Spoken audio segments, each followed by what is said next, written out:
এই যে দেখছেন এটা হচ্ছে বীরভূম জেলা তারাপীঠের মহাশ্মশান।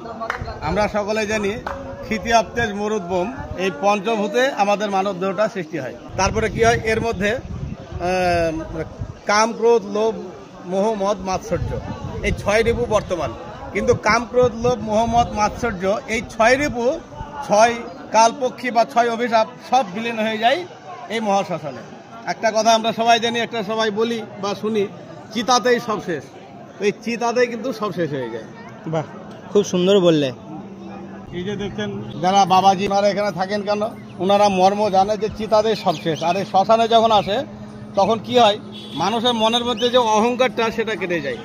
হঠাৎ কেউ যদি অহংকারে ডুবে, অহংকার নিজের মনের মধ্যে জেগে যায়, সেই সময় একমাত্র অহংকার চূর্ণ হওয়ার একমাত্র স্থান হলো শ্মশানে আসতে হবে। শ্মশানে এলেই অহংকার চূর্ণ হয়ে যাবে।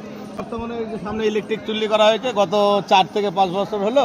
আমরা ছোটোবেলায় তো এমনি বেড়াতে বেড়াতে আসতাম দুবেলা, তখন দেখতাম অনেকে কাঠে এখানে পড়াতো, 4টে 5টা মরা একসাথে পড়তো।